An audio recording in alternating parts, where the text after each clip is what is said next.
Everyone. तो continue करते हैं जो टॉपिक चल रहा था एरिया रिलेटेड टू सर्कल्स। हमने प्रीवियस वीडियो में 12.3 एक्सरसाइज स्टार्ट करी थी, कुछ क्वेश्चंस वहां देख लिए थे। क्वेश्चन 1 और 2 कंप्लीट हो गया था। मैंने इसके साथ आपको बताया भी था कि थोड़े बहुत बेसिक्स आप लोग तैयार कर लेंगे, आपके स्क्वायर वगैरह, स्क्वायर, रेक्टेंगल और आपके ट्राइंगल्स के, सर्कल्स के कुछ बेसिक आपको मालूम होने चाहिए। कुछ प्रॉपर्टीज ये याद रहें आपको, ताकि आने वाले क्वेश्चंस को आप प्रॉपर्ली समझ पाएं। ठीक है, बाकी एरिया इन सभी के याद होने चाहिए कि इन एरिया के फॉर्मूले क्या होता है, ट्राइंगल, स्क्वायर, सर्कल, रेक्टेंगल। ठीक है, चलिए तो आगे बढ़ाते हैं वीडियो को। तो क्वेश्चन नंबर 2 तक कंप्लीट कर चुके थे, क्वेश्चन नंबर 3 से स्टार्ट करना है। क्वेश्चन नंबर 3 आपको देखे रखा हुआ है कि find the area of the shaded reason. ठीक है, अब अगेन आपको एक फिगर देके रखा है। इस पूरे एक्सरसाइज में आपको शेडेड रीजन का ही एरिया ज्यादा निकालना है। ठीक है, ये आपको देख के रखा हुआ है स्क्वायर। 1 मिनट,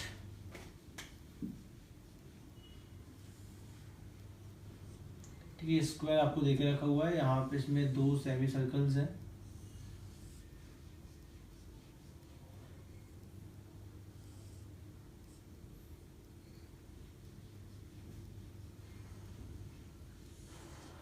इस तरीके से 2 सेमी सर्कल आपको इसके अंदर देखे रखे हैं फिगर के अंदर। ठीक है, ये डायग्राम दिया है और शेडेड एरिया जो आपका है वो ये वाला क्वेश्चन है।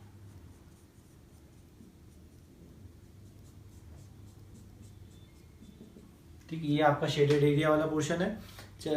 डायग्राम में आपको दिया है ए, ये बी, ये सी और ये डी और ये पॉइंट ऑफ इंटरसेक्शन जहाँ पे आपका पी। ठीक है, अब आपको निकालना है भाई इसका शेडेड रीजन। तो बहुत सिंपल है, देखिए क्वेश्चन में आपको इतना देख रखा है, square side of square is 14 centimetre. ये आपको क्वेश्चन नंबर 3 है। साइड ऑफ स्क्वायर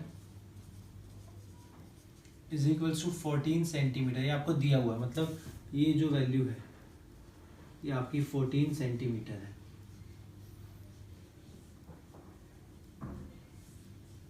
ठीक है, वो चारों साइड वही होंगी, ये भी 14 ही होगी इसकी। क्लियर है यहाँ तक सभी को? चलिए तो फिर आगे बढ़ते हैं।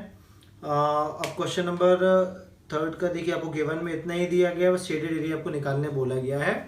ठीक है, तो find the shaded region if ABCD the square of side 14 centimetre, APD and BPC are the semi circles. ठीक है, तो आप सभी को बहुत सिंपल तरीके से समझ में आ गया है कि अगर ये हमें निकालना है तो इस पूरे स्क्वायर के एरिया में से इस सेमी सर्कल का एरिया और इस सेमी सर्कल का एरिया क्या करना पड़ेगा, आपको हटाना पड़ेगा। तो सबसे पहले हम निकाल लेते हैं एरिया ऑफ स्क्वायर, क्योंकि आपको एरिया ऑफ स्क्वायर में से माइनस करनी है दोनों चीजों को। तो आपका जो एरिया ऑफ स्क्वायर होगा दैट इज 14 इंटू 14 है ना। 14 का स्क्वायर आप सभी को मालूम है 196 सेंटीमीटर स्क्वायर। तो ये पोर्शन तो हमारा खत्म हो गया। अब देखिए यार ध्यान से देखिए, तो ये सर्कल है, इसकी डायमीटर भी 14, ये सर्कल है, इसकी डायमीटर भी 14। जो साइड ऑफ स्क्वायर है is a diameter for the semi circle. सब दोनों सर्कल्स की डायमीटर 14 है, मतलब दोनों क्या है, बिल्कुल सेम, एग्जैक्ट सेम दोनों। क्लियर है? आपने पढ़ चुके हो भाई, अगर किसी का शेप और साइज बिल्कुल क्या होता है, एक जैसा होता है, दूसरा क्या बोलते हैं, कॉन्ग्रुएंट होते बोलते हैं। ठीक है, अब ये दोनों बिल्कुल एक जैसे हैं, तो दोनों को घुमा के पलटा दो तो दोनों का एक साइड फेस टर्न कर दिया जाए तो दोनों मिलकर कंप्लीट सर्कल बना लेंगे, है ना। इसकी डायमीटर 14 है, इसकी डायमीटर भी 14 है। अब जब दोनों ही सेम है, एग्जैक्ट सेम है और आधे आधे पार्ट है, तो इनको घुमाओ तो दोनों मिलकर एक सर्कल बनाएंगे ना। दोनों बिल्कुल बराबर है, तो हमें मालूम है कि 2 सेमी सर्कल्स, नाम देख लीजिए क्या क्या दिया उनके। 2 semi circles APD and BPC are identical. Identical का मतलब होता है बिल्कुल एक जैसे। ठीक है, और आइडेंटिकल, अब जब दोनों आइडेंटिकल हैं इसका मतलब क्या हो जाएगा, their both areas will be same. ये दोनों का एरिया क्या होगा, सेम हो जाएगा। तो ठीक है, हम अब दोनों का एरिया निकालना, तो कैसे निकालेंगे, तो area of semi circles APD and BPC, भाई दोनों का एरिया इकट्ठा निकाल लो। एक का एरिया होगा πr² 2, area of semi circle क्या होता है, πr² 2। πr² फुल सर्कल का एरिया अपॉन 2 मतलब सेमी सर्कल का एरिया। ठीक है, तो अगर मैं APD और BPC दोनों आइडेंटिकल है तो किसी एक का एरिया निकाल के 2 से मल्टीप्लाई कर दो तो दोनों का मिल जाएगा, है ना। और मैंने जस्ट अभी आपको बताया था कि दोनों का मैं पलटा दूं, सेमी सर्कल मिलकर सर्कल बना लेंगे। देखो मैंने देखा area of semi circles APD और BPC दोनों का एरिया मिला के कैसे निकालेंगे, एक का निकालो 2 से मल्टीप्लाई करो, दोनों का मिल जाएगा, क्योंकि दोनों बिल्कुल बराबर ही है। ये 2 से 2 कैंसिल हो गए तो एरिया क्या निकल जाएगा, सीधा सीधा πr²। चलिए निकालते हैं। तो अब πr² की वैल्यू पुट करते हैं, पाई की वैल्यू 22/7 r²। r की वैल्यू आपको निकालनी है, हमने वो लिखा नहीं है, चलिए लिख लेते हैं कि जो diameter of both semi circles is equals to 14, ठीक है। देयरफॉर रेडियस कितनी हो जाएगी 14/2 दैट इज 7 सेंटीमीटर। तो हो जाएगा 7 का स्क्वायर मतलब 22/7 इंटू 7 इंटू 7 7 कैंसिल, ये आपका कितना हो जाएगा 154 सेंटीमीटर स्क्वायर।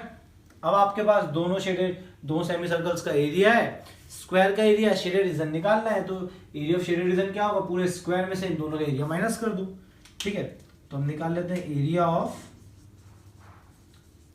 Shaded region. कैसे निकालेंगे, एरिया ऑफ स्क्वायर, स्क्वायर क्या है ABCD minus area of semi circles, semi circles कौन से हैं APD एंड BPC। चलिए सॉल्व करते हैं। तो शेडेड रीजन निकालने के लिए भाई ये हो गया आपका 196 और ये होगा माइनस का 154। तो जब दोनों को माइनस करोगे तो आपका सीधा आंसर मिल जाएगा आपको 42 सेंटीमीटर स्क्वायर। बहुत ही सिंपल क्वेश्चन था, ये आपका यहाँ पे खत्म होता है। क्लियर है, सभी को समझ में आ गया होगा। चलिए तो इसे आप लोग चाहो तो वीडियो को पॉज करके नोट कर सकते हो।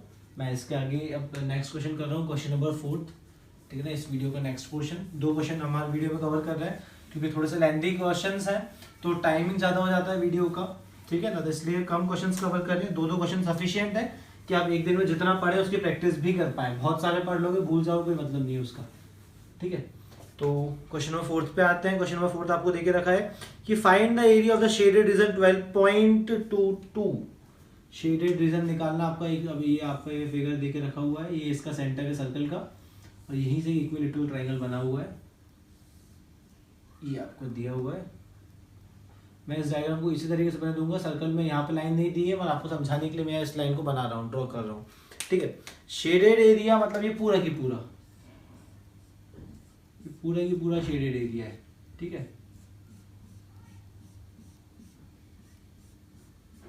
अब पूरा शेडेड एरिया निकालना है तो कई लोगों को लग रहा होगा इससे ट्रायंगल सर्कल का एरिया निकाल के जोड़ दो आंसर आ जाएगा, तो बिल्कुल ऐसा नहीं है, ठीक है ना। आपको पूरा सॉल्यूशन करना पड़ेगा उसका, सॉल्यूशन जो है वो ऐसा दिख रहा है वैसा नहीं है, उसमें एक छोटा सा पोर्शन आपको ध्यान देना पड़ेगा। अगर वहाँ ध्यान नहीं दिए तो क्वेश्चन गलत हो जाएगा, ठीक है। तो मैंने पहले गिवन पूरा बना दूँ आपको, ये आपको 6 सेंटीमीटर दे के रखा हुआ है, ठीक है। अब इसका एरिया निकालना है शेडेड एरिया, तो कैसे निकालें, देखिए भाई ये आपको क्वेश्चन में देके रखा हुआ है कि find the area of the shaded region where circular arc of a radius 6 centimetre और has been drawn with a vertex O of an equilateral triangle. मतलब इक्विलेटरल ट्रायंगल का वर्टेक्स ले लिया O, इससे 6 सेंटीमीटर की क्या रेडियस ड्रॉ करी और उससे आपने बना दिया सर्कल। अब सर्कल आपने बना दिया है और बोला जा रहा है कि इक्विलेटरल ट्रायंगल उसकी साइड अगर आपको 12 सेंटीमीटर दे के रखी है ना, और O आपका एक सेंटर है। तो आप फाइंड आउट करो एरिया, शेडेड एरिया। अब शेडेड एरिया कैसे निकाले भाई, area of circle area of triangle plus कर शेडेड एरिया निकल जाएगा। हमारे इसमें थोड़ी सी गड़बड़ है, अगर मैं एरिया ऑफ सर्कल निकालूं और एरिया ऑफ इक्विलेटरल ट्रायंगल निकालूं, पहली बात तो इक्विलेटरल ट्रायंगल बोला है इसको, तो आपको मालूम है इक्विलेटरल ट्रायंगल का हर एंगल कितने डिग्री का होता है 60 डिग्री का, तीनों के तीनों एंगल कितने होंगे इसके 60 डिग्री के होंगे। अब करना क्या है, जैसे मैंने आपको पिछले वीडियो में बताया था कि सबसे पहले सॉल्यूशन का प्रोसीजर बना लो, आपके सॉल्यूशन का प्रोसीजर क्या आप अप्लाई करोगे, फिर उसके स्टेप बाय स्टेप हमसे प्रोसेस करते चलेंगे। तो हम सॉल्व कैसे करना है पहले ये देख लें। तो सॉल्व करने के लिए हमें ये मालूम है कि भाई ये जो पूरा पोर्शन है दोनों का मिला के शेडेड एरिया हो रहा है, मतलब मैं सर्कल का एरिया निकालूंगा, ठीक है ना, तब भी ये वाला पोर्शन जो आपको दिख रहा है, जो मैंने इसलिए मिटाया नहीं, ये वाला पोर्शन सेक्टर वाला पोर्शन है, काउंट हो जाएगा। जब मैं एरिया ऑफ ट्रायंगल निकालूंगा तब भी काउंट होगा, तब ये वाला पोर्शन 2 बार काउंट होगा। और हमें तो शेडेड एरिया वो एक ही है ना, या तो इसका काउंट करो या तो इसका काउंट करो, क्लियर है। तो अब क्या करें, 2 तरीके आपके सामने आते हैं। आप निकाल लीजिए एरिया ऑफ ट्रायंगल, ठीक है। एरिया ऑफ ट्रायंगल निकालने के बाद इतना पोर्शन छोड़ दो, तो ये 2 सेक्टर है, माइनर और मेजर, तो मेजर सेक्टर का एरिया निकाल के जोड़ दो। मेजर सेक्टर का आपको एरिया निकालने के लिए वही pi are square theta upon 360, theta की वैल्यू यहाँ पे 360 में से 360 माइनस करो तो 300 का बाहर का एंगल बचेगा, ठीक है। तो या तो आप उस तरीके से निकाल लो उसको, या फिर क्या करो पूरा सर्कल का एरिया निकालो, ट्रायंगल का एरिया निकालो, उसमें सेक्टर के एरिया को माइनस कर दो। दोनों जो आपको करना है वो आप कर सकते हैं। फिलहाल मैं सेकंड वाला तरीका कर रहा हूँ क्योंकि उसमें कैलकुलेशन थोड़ा शॉर्ट है और जल्दी हो जाएगा, ठीक है। चलिए तो सबसे पहले हमें गिवन दिया है क्वेश्चन नंबर आपका 4 है ना। गिवन में आपको क्या देके रखा है कि triangle AOB is an equilateral triangle, ये इक्विलेटरल ट्राइंगल है, इसका मतलब क्या हो गया, डेट इज, इसका रिजल्ट लिख लीजिए। इक्विलेटरल ट्राइंगल से क्या मतलब समझ में आया आपको, AOB और एंगल OAB और एंगल OB, ये तीनों के तीनों 60 डिग्री के होंगे, साथ ही साथ तीनों की तीनों साइड क्या होंगी, इसकी बराबर होंगी। OA, AB और OB तीनों की तीनों साइड 12 सेंटीमीटर क्वेश्चन में गिवन है। ठीक है, सबसे पहले एरिया ऑफ इक्विलेटरल ट्रायंगल ही निकाल लेते हैं। तो फिलहाल देखिए इक्विलेटरल ट्रायंगल निकालना है, आपको जो प्रोसीजर था, सर्कल का एरिया में सेक्टर का एरिया माइनस कर दो, इतना माइनस कर दोगे तो बाहर का एरिया मिल जाएगा, उसमें ट्रायंगल का एरिया जोड़ देना। तो एरिया ऑफ शेडेड रीजन हम प्रोसीजर जो फॉलो करेंगे वो क्या होगा, एरिया ऑफ शेडेड रीजन। ये कैसे निकालोगे आप, सबसे पहले निकालोगे एरिया ऑफ सर्कल, पूरे सर्कल का एरिया निकाल लोगे, उसमें से फिर ये सेक्टर जो है ना, इसमें से आप क्या माइनस कर दोगे, एरिया ऑफ सेक्टर। सेक्टर का नाम सभी को मालूम है, O या P, और मैं Q नाम दे दे रहा हूँ, OPQ। ठीक है, इन दोनों को माइनस कर दोगे तो आपका बाहर का पोर्शन मिल गया, इतना हट गया। अब इतने को प्लस एरिया ऑफ ट्राइंगल कर देना उसमें। ठीक है, आया समझ में, कितना सिंपल प्रोसेस था। तो पूरा सर्कल निकाल दो, सेक्टर को हटा दो, फिर ये ट्राइंगल को जोड़ दो, तो सेक्टर हट जाएगा, इतना पोर्शन हट गया, ट्राइंगल फिर से आ जाएगा। तो चलो सॉल्व करते हैं। एरिया ऑफ सर्कल का formula pi are square minus area of sector pi are square theta upon 360 plus area of triangle, equilateral triangle का एरिया आप सभी को मालूम है, √3/4 ए स्क्वायर। कंटिन्यू करते हैं, तो दोनों में से पाई आर स्क्वायर कॉमन ले लो, या कुछ नहीं बचेगा तो 1, यहाँ बचेगा थीटा अपॉन 360। इसको सॉल्व करना चालू कर देते हैं, √3/4, ए की वैल्यू आपको देखेगी 12 का स्क्वायर। चलिए आप आई की वैल्यू पुट करिए 22/7, आर का स्क्वायर। अब आर कितनी दी अपन ने, रेडियस लिखी नहीं है ना, तो हम यहाँ लिख देते हैं साथ में कि रेडियस ऑफ सर्कल 6 सेंटीमीटर। तो आर की वैल्यू आपको जाएगी 6 का स्क्वायर, ये आपका बचेगा यहाँ पे 1 माइनस एंगल 60/360 प्लस √3/4, ये हो जाएगा 12 × 12। चलो आगे बढ़ते हैं, 22/7, ये हो गया 36 इंटू, ये हो जाएगा आपका 1/6, तो 1 माइनस 1/6 प्लस ये हो जाएगा 4 3 12, 12 3 36 √3। पीछे का तो क्वेश्चन सॉल्व हो गया है। इन क्वेश्चन में हमें ज़्यादातर इसी तरीके सॉल्व करना है, मतलब पूरा √3 की वैल्यू अगर क्वेश्चन में दी है तो √3 की वैल्यू पुट करो, अगर क्वेश्चन में नहीं दी है तो उसको ऐसे लिख के एज लास्ट में आंसर छोड़ देंगे। ठीक है, तो आपका ये हो जाएगा 22/7 इंटू 36, 1 माइनस 1/6, तो इसको आप जब सॉल्व करोगे 1 माइनस 1/6, एलसीएम आएगा दोनों का 6, 6 माइनस 1 दैट इज 5/6, ये आपका आंसर बचेगा। ठीक है, तो माइनस करोगे तो आपका हो जाएगा 5/6 प्लस 36 √3, ये हो गया 6 6 36, कितना बचा हुआ आपका ये 22 5 का 22 मल्टीप्लाई करिए 110 इंटू 6/7 प्लस 36 √3। चलिए इसके बाद आगे सॉल्व करते हैं, बहुत स्पेस है हमारे पास, शेडिंग एरिया तो निकाल ही रहे हैं हम।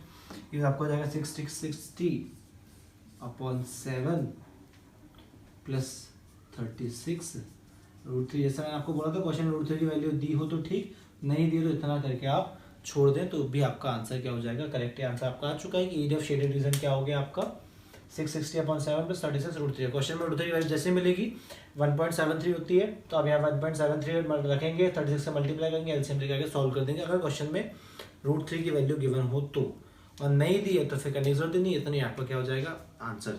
आई होप आपको समझ में आ चुका होगा, चाहो तो पॉज करके इसे नोट आप कर सकते हैं। क्लियर है?